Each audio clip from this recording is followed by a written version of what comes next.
Bismillahirrahmanirrahim. Assalamualaikum warahmatullahi wabarakatuh.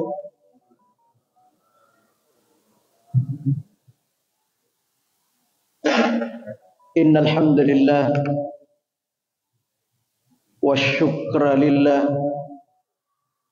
wassalatu wassalamu ala Rasulillah Muhammad bin Abdillah wa ala alihi wa sahbihi wa mawala wa la hawla wa la quwata illa billah.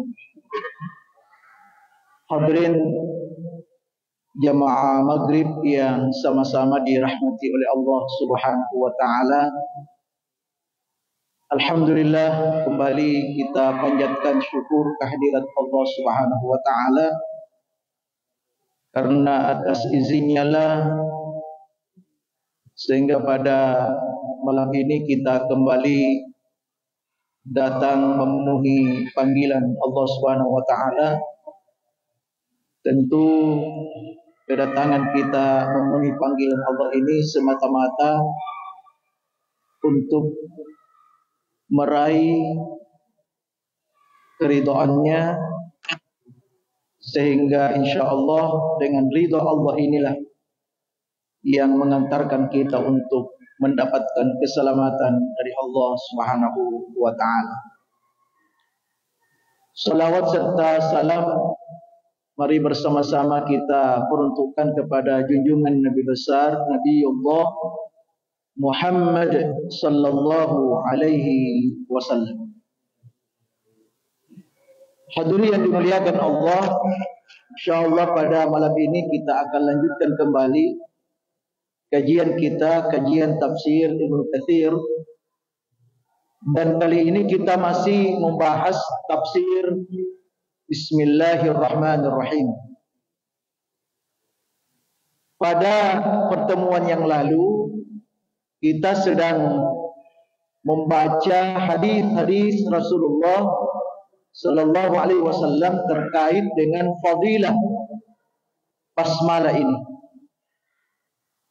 Di antara hadis Nabi seperti yang telah kita sampaikan pada pertemuan yang lalu, ini belum tuntas kita baca, di mana di situ diceritakan ketika Bismillahirrahmanirrahim diturunkan oleh Allah, maka ada fenomena alam yang terjadi. Kita sudah sampaikan, dan tidak perlu saya sampaikan lagi. Dan dalam hadis ini pula disebutkan bahwa Allah Subhanahu wa ta'ala bersumpah dengan keagungannya, dengan kemuliaannya, dengan ketinggiannya. Apa sumpahnya Allah? Dalam hadis ini Allah bersumpah dengan dua hal.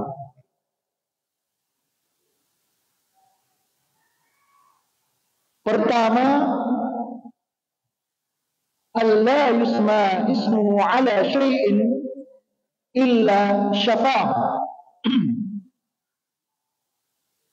Dikatakan bahwa tiadalah disebutkan nama Allah Bismillahirrahmanirrahim atas sesuatu kecuali Allah berikan kesembuhan.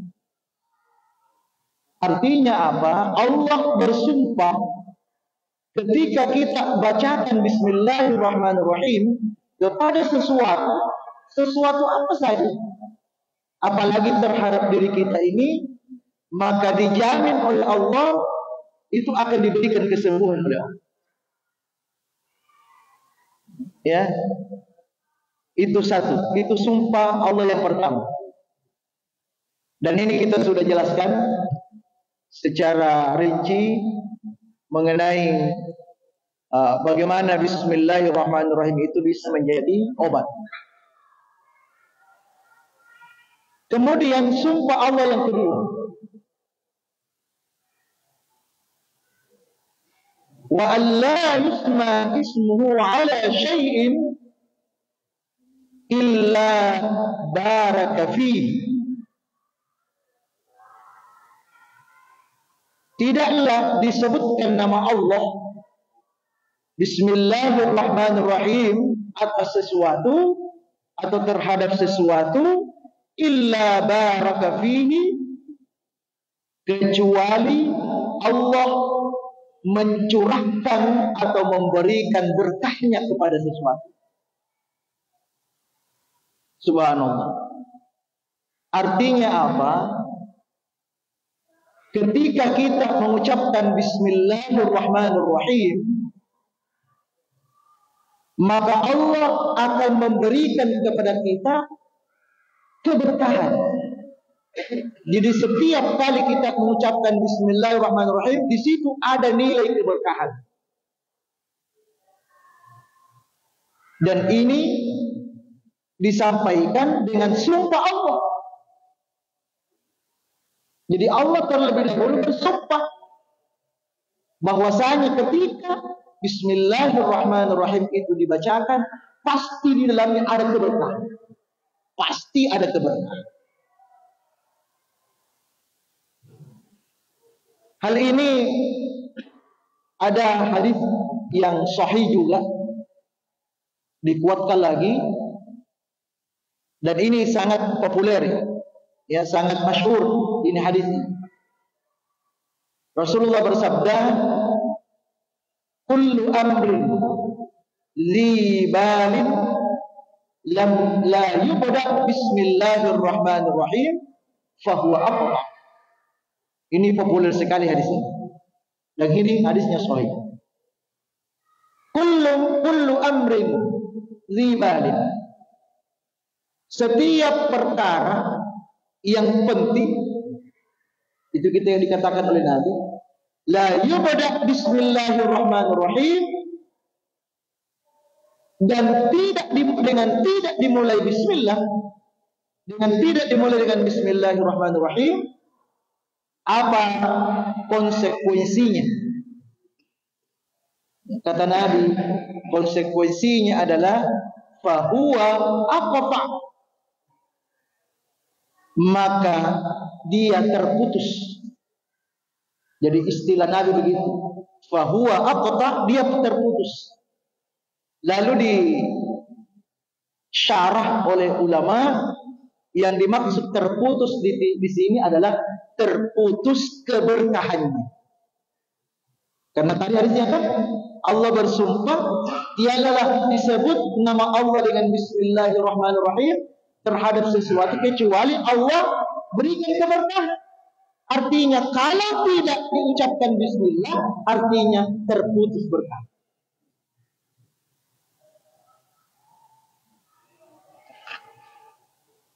Ada sebagian ulama memahami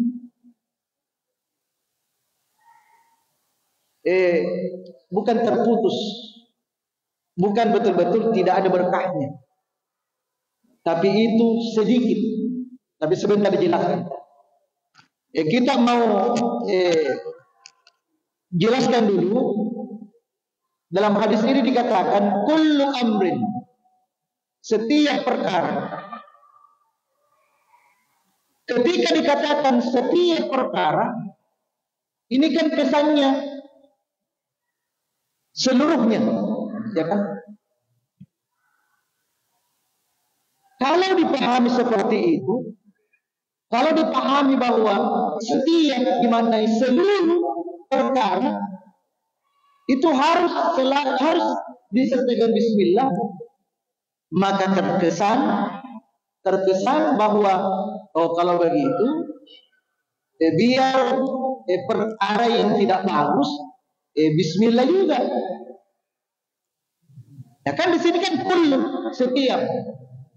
Maka dikatakan oleh ulama bahwa kata kullu itu bukan berarti semua.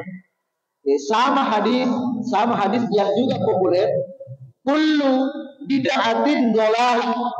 Ya kan begitu. Setiap bid'ah itu dhalalah. Apakah semua perkara baru itu dhalalah? Jawabannya tidak. Sama ini. Sama. Artinya apa? Kalau dikatakan oleh semua perkara, setiap perkara bukan berarti semua, bukan. Ya, tapi ada perkara-perkara tertentu. Ya, kalau dikatakan kullu bid'atin dhalalah, ada perkara-perkara tertentu apa yang dibuat-buat itu betul-betul itu sesat. Tapi ada juga perkara-perkara ketika itu dibuat itu tidak masuk dalam kategori sesat. Tidak semua yang baru itu sesat. Sama ini, tidak semua perkara itu selalu ada bismillahnya. Oleh karena itu, ulama fikih membaca bismillah itu 5 hukum. Ada 5 hukumnya. Baca bismillah itu. Pertama, hukumnya wajib. Berdosa kalau tidak baca. Apa itu? Ya, tentu wajib membaca bismillah ini ketika kita baca surat Al-Fatihah di dalam sholat. Ya, harusnya kita dalam mazhab Syafi'i kan? Dalam mazhab Syafi'i seluruh mazhab dulu membaca surah Al-Fatihah wajib hukumnya kan? Nah, dalam mazhab Syafi'i bismillah itu ayat. Jadi kalau tidak dibaca tidak sah salat. Makanya posisi bismillah di sini hukumnya wajib. Itu satu. Yang kedua, bismillah juga hukumnya sunnah. Nah, kapan? Secara umum semua amalan sunnah kalau dilaksanakan sunnah hukumnya bismillah. Jadi apa saja amalan-amalan yang sunnah kalau mau dilakukan itu hukumnya sunnah. Nah, namun di sini ya Imam Syamsul Ramli seorang ulama menegaskan bahwa sunnah itu ada 2. Sunnah itu ada 2. Pertama sunnah ainiyah, yang kedua sunnah kifayah. Ya, jadi ternyata bukan hanya wajib, bukan hanya fardu. Yang selama ini kan kita ketahui ada fardu ain, ada fardu kifayah. Ternyata ada juga sunnah ain, ada sunnah kifayah. Nah, apa kata beliau terkait dengan bismillah ini? Terkait dengan bismillah, ada hukumnya membaca bismillah masuk kategori sunnah ain, ada masuk kategori sunnah kifayah. Nah, mana sunnah ain itu dalam membaca bismillah? Masuk dalam hukum sunnah ain ketika kita membaca bismillah waktu berwudu. Ini contoh. Ya, waktu kita berwudu kan baca bismillah Pak. Nah, itu hukumnya sunnah ain. Sunnah ain namanya. Ya, sunnah ain. Apa artinya? Ain artinya sama dengan fardu ain. Masing-masing lakukan. Siapa yang lakukan, dia yang dapat. Ya, dia yang dapat. Jadi itu sunnah. Jadi namanya, jadi ketika kita mau baca Bismillahirrahmanirrahim, itu namanya sunnah ain. Kemudian sunnah kifayah. Nah, mana itu? Contohnya membaca bismillah masuk kategori sunnah kifayah. Seperti ketika mau makan berjamaah. Itu kan biasa. Pak Ustaz doa dulu kah? Iya tak? Nah, Ustaz berdoa dulu secara umum. Ya, bacaan kemudian Allahumma barik lana fima razaqtana wa qina adzabannar walhamdulillahirabbil alamin. Lalu yang baca doa ini, mari kita semuanya makan, kita awali Bismillahirrahmanirrahim. Nah, ini kan berjamaah namanya, makan berjamaah. Maka kita ini semua yang hadir, kita semua hadir, bisa langsung makan, tidak perlu bismillah. Karena bismillah sudah dipimpin oleh ustaznya. Ini namanya sunnah kifayah. Sama pengertian fardu kifayah, ya kan? Kalau sudah ada yang lakukan, maka yang lainnya tidak berdosa. Contoh, memandikan jenazah itu sunnah kifayah. Yang memandikan fardu kifayah, ya kan, fardu kan wajib kifayah. Jadi kalau sudah ada yang memandikan jenazah, satu takut itu bebas dosa. Karena sudah ada yang memandikan. Nah, sama juga itu.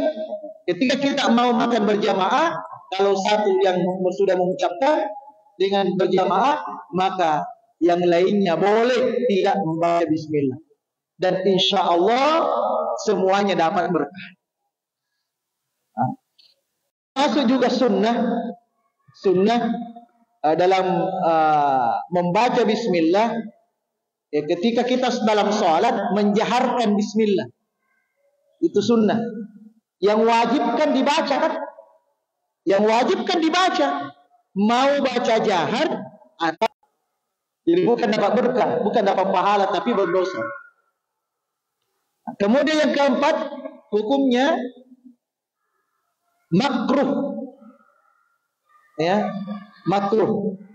Ya, tentu yang dimaksud di sini adalah semua perkara-perkara makruh. Kalau dilakukan itu makruh juga bismillah. Atau melakukan perbuatan-perbuatan yang kotor. Ya, misalnya ketika mau bersihkan toilet, itu kan kotor di situ kan, tidak perlu bismillah. Makruh baca bismillah di situ. Termasuk juga makruh kalau baca Quran di surah At-Taubah. Di surah At-Taubah kan tidak ada bismillahnya kan? Nah, sebagian ulama mengatakan dihukumkan haram dulu. Ketika baca surah At-Taubah dimulai dengan bismillah, itu haram. Ada ulama mengharamkan. Kenapa kita baca bismillah sementara Al-Quran tidak menyebutkan itu bismillah? Jadi kalau tidak ada bismillahnya, tidak perlu kita pakai bismillah. Kalau memulai baca surah Taubah, langsung baca bara'atum minallah. Langsung tidak bismillah, tahu. Kalau pertengahan, bukan awal ini, bukan. Misalnya baru 10 ayat ini selesai. Karena kita mau salat dulu. Selesai salat kita mau lanjut baca. Langsung saja baca, tahu usah bismillah. Kenapa? Hukumnya makruh. Sebagian ulama mengatakan begitu. Terus bagaimana Pak Ustaz? A'udzu saja, tahu usah bismillah. A'udzu billahi minasyaitonir rajim. Kemudian lanjutkan ayat. Kemudian yang terakhir hukum mubah. Ya. Hukum mubah. Artinya semua perkara-perkara yang boleh itu juga boleh baca bismillah. Ya sepertilah misalnya ini sebentar meja mau dipindahkan ke belakang, bismillahirrahmanirrahim, angkat. Boleh. Bukan juga sunnah, tapi boleh. Cuma perlu ditekankan di sini kan ada 5 hukum.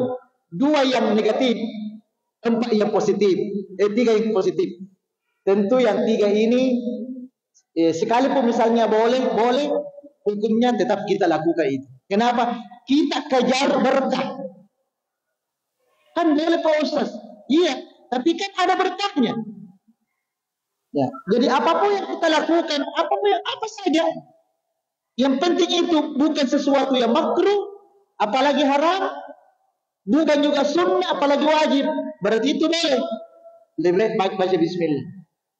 Ya, baca bismillah. Sama kalau misalnya kita ambil HP buka HP, bismillahirrahmanirrahim. Ini kan perkara boleh. Ya, pakai baju bismillahirrahmanirrahim. Ya, itu. Hadirin yang dimuliakan oleh Allah Subhanahu wa taala, itu kullu amrin dzibalik. Nah, sekarang kita akan bahas keberkahannya.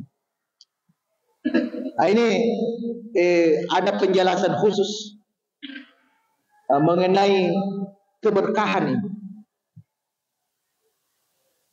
Kalau dikatakan kenapa membaca bismillah itu berkah? Nah, itu perlu diketahui. Kenapa kalau membaca bismillahirrahmanirrahim, kenapa ada berkahnya? Nah, di antara jawaban para ulama, ulama katakan di antaranya ini jawabannya, kenapa ada berkahnya?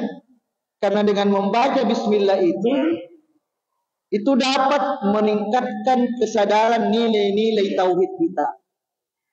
Nilai-nilai kesadaran meningkatkan kesadaran nilai-nilai ketuhanan kita. Nilai-nilai tauhid kita itu bisa meningkatkan. Nah, makanya di situ ada keberkahan. Yang kedua, karena bismillah itu adalah bentuk syukur yang mendorong kita untuk bersyukur. Itu bismillah. Makanya di situ juga ada keberkahan. Nah, kemudian bismillah juga adalah sebuah permohonan. Sebuah permohonan kepada Allah. Nah, di situ juga ada nilai-nilai keberkahan. Makanya kenapa dikatakan bahwa bismillah itu ketika kita baca ada berkahnya, itu di antara. Namun nanti secara rinci ada kajian mendalam itu. Saya istilahkan komposisi bismillah. Ternyata di dalam bismillah ada komposisinya. Inilah yang menarik keberkahan. Tapi nanti minggu depan kita akan kaji apa sih komposisinya. Dan itu diminta ketika kita membaca bismillah, itu terangkum di situ. Munculkan komposisi itu. Itulah yang nanti akan menimbulkan keberkahan. Itu insya Allah nanti minggu depan kita akan jelaskan. Yang kita akan jelaskan di sini dulu, di mana keberkahan itu, di mana letaknya keberkahan. Di sini ada beberapa pandangan para ulama. Pertama dulu saya katakan tadi bahwa ada yang memahami hadis tadi. Yang dimaksud terputus di situ bukan berarti sama sekali tidak ada berkahnya. Tidak. Ya. Ada yang mengatakan tetap ada berkahnya tapi sedikit. Sedikit sekali berkahnya itu. Nah, dicontohkan di sini, dicontohkan. Misalnya ada kita punya karya, kita buat sesuatu. Ketika kita buat sesuatu ini, karya ini kita buat tidak ada bismillahnya. Kita tidak awali dengan bismillah. Maka dikatakan di sini, karya yang kita buat itu sedikit orang yang memanfaatkannya. Sedikit orang yang memanfaatkan. Harapan kita banyak orang yang memanfaatkan ini. Tapi ternyata faktanya sedikit orang. Ini berarti sedikit berkah.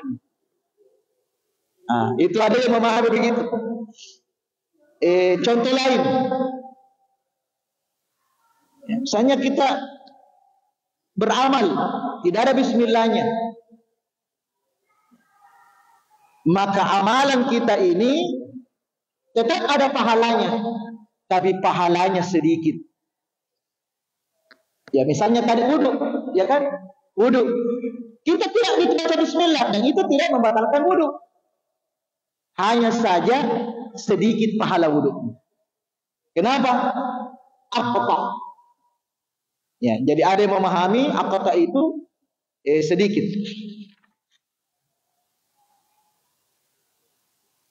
Contoh lain, misalnya ada seseorang menulis sebuah buku, tapi tidak diawali dengan bismillah ketika menulis buku. Ya, maka bentuk ketidakberkahannya, buku yang dia tulis itu sedikit yang baca. Harapannya karena ini menarik, judulnya bagus, tapi ternyata sedikit yang baca itu. Kenapa? Tidak diawali dengan bismillah. Nah, itu diantara contoh-contoh yang disampaikan oleh ulama. Contoh lain, ketidakberkahan sesuatu ketika tidak dimulai dengan bismillah. Di sini katakan, tidakkah kita sering menemukan seorang yang ekonominya tergolong biasa-biasa saja ekonominya, kehidupannya, tetapi bagaimana dia punya kehidupan itu kita lihat merasa tentram, hatinya tentram, padahal ekonominya biasa-biasa saja. Di sini ada keterkaitan dengan keberkahan bismillah.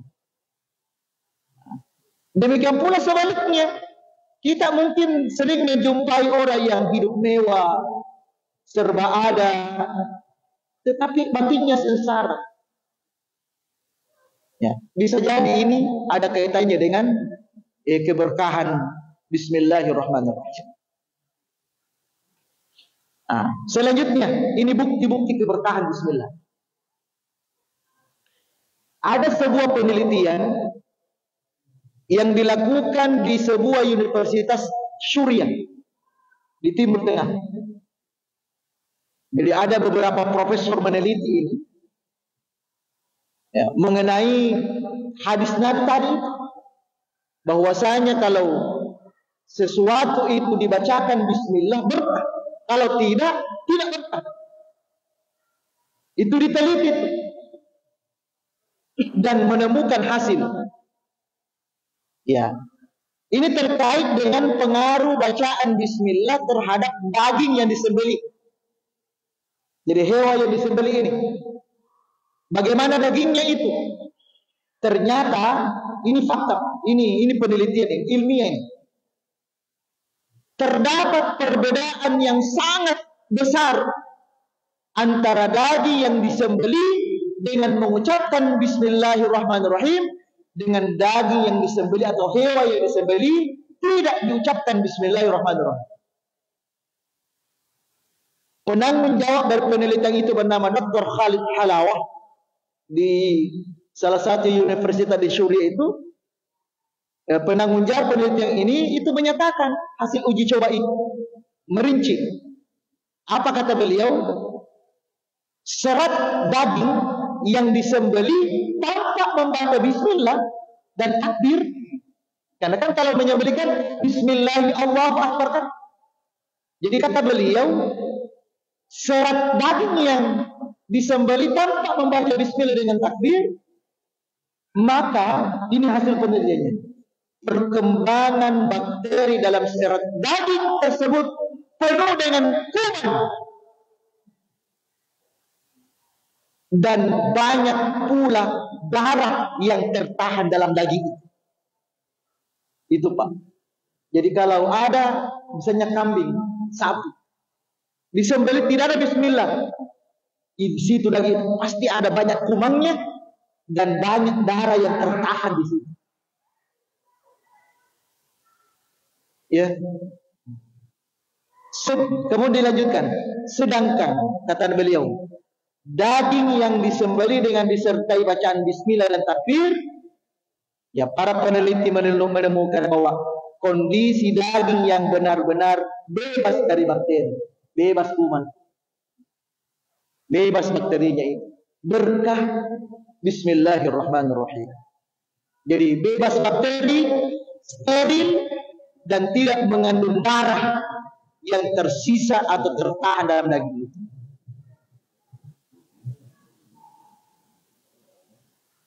Ini sebuah penelitian dan ini ilmiah. Subhanallah. Di mana lagi bentuk keberkahannya? Ini kita sebutkan semua sampai masuk waktu. Makanya saya istilahkan ini nanti, ini kan saya sampaikan bahwa di samping disiarkan di sini, itu saya download, kemudian saya edit, lalu saya masukkan di YouTube saya. Nah, ini saya kasih judul nanti ini, Sejuta Berkah dalam Bismillah. Ini nanti judulnya, Sejuta Berkah dalam Bismillah.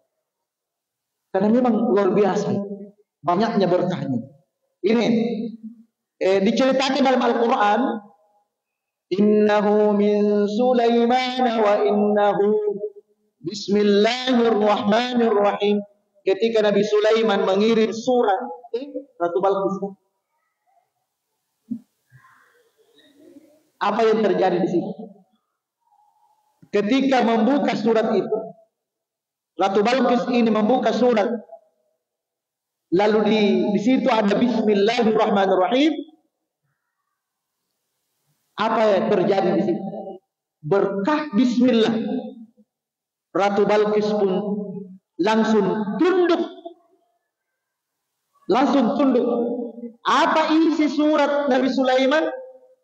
Itu langsung diterima, tunduk. Itu diawali dengan Bismillah. Ya. Selain dari itu, Nabi Sulaiman alaihissalam juga mendapatkan 3 kebaikan lainnya. Ya. Pertama, mendapatkan singgasananya. Ya kan, otomatis mendapatkan singgasananya Ratu Balqis. Itu karena apa? Berkah Bismillah. Yang kedua, memperistri. Jadi Sulaiman itu memperistri Ratu Balqis. Berkah Bismillah. Jadi kalau ada di sini lama mengirim surat tapi tidak kawin-kawin, baca tulis di suratnya Bismillahirrahmanirrahim, dibaca langsung. Ini surahnya Nabi Sulaiman ini langsung diperisi ratu. Yang ketiga yang didapatkan, ya, tentu meluaskan kerajaannya. Ya, subhanallah. Dikatakan oleh ulama, inilah semua bukti keberkahan Bismillah. Subhanallah. Dalam kitab An-Nawadir, ini kita ungkapkan lagi. Dalam kitab An-Nawadir karya Ahmad Syahuddin bin Salamah Al-Qalyubi. Jadi ini ada Pak satu buku itu berisi kisah-kisah yang kisah-kisah aneh tapi nyata. Jadi nama kitabnya bahasa Arabnya An-Nawadir. Saya tidak tahu apakah sudah diterjemahkan atau tidak. Tapi itu banyak kisah aneh tapi nyata. Di antaranya disebutkan dalam kaitan dengan keberkahan Bismillah. Ini pernah saya sampaikan, tapi dapat kita ulangi untuk memperkuat lagi. Ini ada salah seorang istri soleha ini. Setiap saat, setiap waktu, Bismillahirrahmanirrahim. Pokoknya tiada waktu, tiada menit tanpa Bismillah. Bismillahirrahmanirrahim. Bismillahirrahmanirrahim. Sementara dia punya suami munafik. Itu dikatakan dalam kitab itu. Ya. Dia suami munafik. Ya. Kenapa disebut munafik? Dia tidak senang istrinya begitu. Dia tidak senang istrinya selalu baca Bismillah. Bahkan dia ejek. Bismillah, Bismillah, Bismillah, Bismillah. Dia ejek istrinya itu. Ya. Akhirnya dia berniat jahat. Kalau begini, saya harus bikin cara. Saya harus buat sesuatu supaya dia berhenti begitu. Lalu dia mengambil ada dia punya kotak, di dalamnya ada benda berharga. Lalu disampaikanlah ke istrinya. Tolong ya, ini ada benda berharga ini, tolong disimpan dan jaga baik-baik, jangan sampai hilang ya. Ya namanya istri soleha, biar suaminya selalu bikin jengkel, tetap dia taat. Namanya istri soleha. Lalu dia simpan dalam lemari rapi, tapi suaminya intip-intip. Oh, di sini. Beberapa hari kemudian, ini sudah memulai niat jahatnya ini. Dia ambil kotak itu, diam-diam. Istrinya tidak di rumah. Dia ambil diam-diam, kemudian dia buang di sumur rumahnya dan di sekitar rumahnya. Esok hari dia pura-pura minta, "Adek, minta Kak, saya mau bawa, minta yang kotak kemarin itu saya kasih." Akhirnya apa? Segera istri ini menuju ke kamar sambil membaca Bismillahirrahmanirrahim, Bismillahirrahmanirrahim, buka pintu Bismillahirrahmanirrahim, melangkahkan kakinya masuk ke kamar Bismillahirrahmanirrahim, membuka lemari Bismillahirrahmanirrahim. Saat itu ketika ingin mengambil kotak itu, Allah menyuruh segera malaikat Jibril untuk mengambil kotak yang sudah dibuang dalam sumur itu, agar segera mengembalikan ke tempatnya dengan cepat. Lebih cepat, lebih kilat, sudah ada di situ. Ketika tangannya ini kan sudah menuju tangannya di dalam lemari itu, padahal dari tadi menuju belum ada. Tapi karena atas izin Allah, dengan cepatnya, lebih cepat, lebih kilat, itu sudah ada tempat itu. Dan pas tangannya masuk, pas ada juga kotak itu.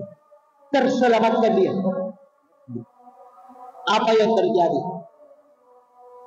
Yang tadinya niatnya ingin berbuat jahat sama istrinya, ingin mempermalukan, ingin dihentikan dari perbuatannya itu, katanya ingin memusingkan ini, pusing dengar Bismillah, Bismillah. Apa yang terjadi? Subhanallah, atas izin Allah, dengan kejadian ini dia bertobat kepada Allah, dan pada akhirnya dia menjadi saleh juga seperti istrinya. Jadi Bismillah itu bisa membuat orang taubat kepada Allah. Subhanallah. Hadirin yang dimuliakan oleh Allah Subhanahu wa taala. Kemudian hal lain, kita lanjutkan sedikit lagi. Dengan membaca Bismillahirrahmanirrahim, maka setiap perbuatan kita itu yang tadi kategori baik, semuanya pasti bernilai ibadah. Semuanya pasti bernilai ibadah. Jadi setiap apa yang kita lakukan itu, termasuk perbuatan yang boleh, macam tadi ini sudah diangkat Bismillahirrahmanirrahim untuk ke sana, maka sepanjang ke sana dapat pahala terus. Karena Bismillahirrahmanirrahim. Nah, kenapa di situ? Kenapa dengan Bismillah itu jadi ibadah? Ya, karena seorang yang membaca Bismillahirrahmanirrahim itu kan dengan secara tidak langsung dia mengingat Allah. Ya kan? Bismillah, otomatis dia ingat Allah. Nah, karena ingatnya dia kepada Allah, sehingga dikategorikanlah dia sebagai bentuk ibadah. Subhanallah. Jadi dengan membaca Bismillah artinya tandanya ingat Allah. Nah, ketika dia ingat Allah, pasti yang ia lakukan itu adalah sesuatu yang benar. Dia pasti menjaga dirinya untuk tidak melakukan hal-hal yang tidak benar. Maka dapat dipastikan bahwa orang-orang yang memulai aktivitasnya dengan membaca Bismillah, jika sepanjang ia beraktivitas, maka aktivitasnya itu bernilai ibadah di sisi Allah Subhanahu wa taala. Hadirin yang dimuliakan oleh Allah Subhanahu wa taala, dan ini masih banyak lagi. Insyaallah kita pertemuan yang akan datang kita akan lanjutkan bentuk-bentuk keberkahan lain supaya kita lebih bersemangat lagi, lebih yakin lagi dengan bismillah ini.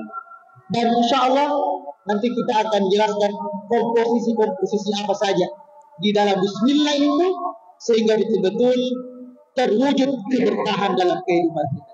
Insya Allah itu nanti kita akan jelaskan. Mudah-mudahan apa yang kita pelajari malam ini menjadi asbab kita tidak meninggalkan lagi bismillah dalam setiap aktivitas kita. Amin amin ya rabbal alamin. Demikian, mudah-mudahan bermanfaat, dan mari kita bersama-sama menutup dengan membaca doa kafaratul majlis. Subhanakallahumma wa bihamdika asyhadu an la ilaha illa anta astaghfiruka wa atubu ilaik.